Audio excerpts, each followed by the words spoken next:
नमस्कार छात्रों, मैं डॉक्टर सुमन ढाका से आचार्य हिंदी।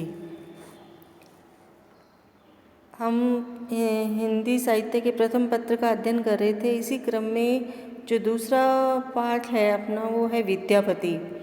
विद्यापति गीति काव्य परंपरा में प्रमुख स्थान रखते हैं। आज हम विद्यापति के बारे में थोड़ी चर्चा करेंगे, फिर उसके जो पद्य हैं उनका अध्ययन करेंगे। विद्यापति ने हिंदी में जिस गीति काव्य धारा को प्रभावित किया है वह भारत की एक सुदीर्घ गीति परंपरा से संबंध रखती है।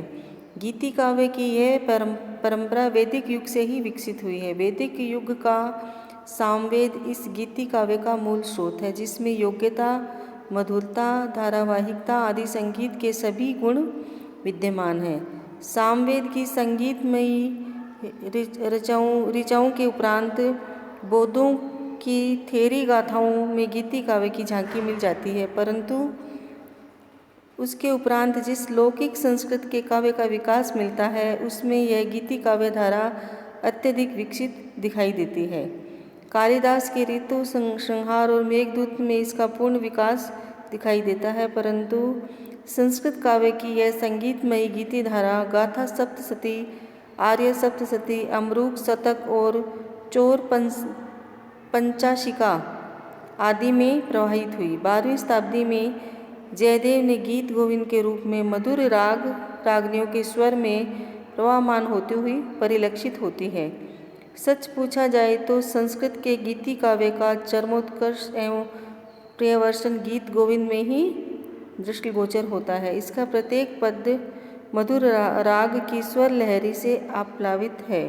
इसकी कोमलकांत पदावली, इसके सरस व सरल पद विन्यास तथा इसकी मधुर व मनमोहक भाव व्यंजना ने ही हिंदी में गीति काव्य को प्रेरणा प्रदान की है। विद्यापति की इस गीति परंपरा को कबीर ने आध्यात्मिकता का पुट दिया तो सूर ने उसमें मधुरता, भावों की तरलता, अनुभूति की तीव्रता, वात्सल्य की सरसता, वियोग की विदग्धता एवं पुनित प्रेम की गहनता का समावेश किया और तुलसी ने उसे सेव्य सेवक भाव के साथ साथ प्रभु के महत्व एवं भक्त के दैन्य से ओतप्रोत कर दिया। परंतु मीरा ने इस गीति काव्य की परंपरा को चरम सीमा तक पहुँचाया, क्योंकि मीरा ने इस काव्य धारा में नारी सुलभ सुकुमारता, हृदय की कोमलता, वियोग विहलता तथा विरहिणी की मार्मिक अनुभूति को इतना अधिक भर दिया कि इसके उपरांत आध्यात्मिक भावों से ओतप्रोत ऐसी गीतियाँ हिंदी जगत में दृष्टिगोचर नहीं होती। इसके अनंतर भारतेंदु युग में ही पुनः गीति काव्य धारा प्रवाह दिखाई देती है और वह प्रभाव भी कुछ बदला हुआ है, क्योंकि यहाँ आकर विद्यापति के लौकिक प्रेम तथा भक्तों की आध्यात्मिकता के स्थान पर देश प्रेम का स्वर अधिक मुखरित हो उठा है और उनमें सामाजिक एवं राजनीतिक स्थिति से उत्पन्न शोक, करुण आदि की प्रधानता दृष्टिगोचर होती है। तदंतर द्विवेदी युग में आकर नए ढंग की गीति काव्य धारा का आरंभ हो जाता है, जिसे विद्वान प्रगीत कहना अधिक ठीक समझते हैं।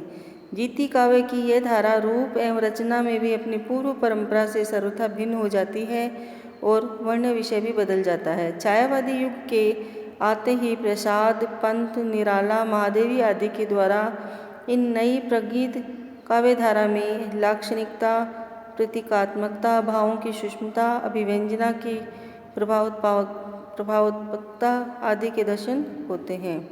इस प्रकार गीति काव्य संबंधी इस सुदीर्घ परंपरा का अध्ययन करने पर पता चलता है कि विद्यापति संस्कृत की जयदेव वाली गीति परंपरा में आते हैं, तथापि हिंदी गीति काव्य के प्रवर्तक हैं, हिंदी गीतिकारों के प्रेरणा स्रोत हैं, हिंदी की रागात्मक गीतियों के प्रथम प्रणेता हैं तथा स्वर लयपूर्ण रागनियों से युक्त हिंदी की संगीतमयी कविता धारा को लोक भाषा के क्षेत्र में से निकालकर साहित्य के क्षेत्र में प्रतिष्ठित करने वाले हिंदी के प्रतिनिधि कवि हैं।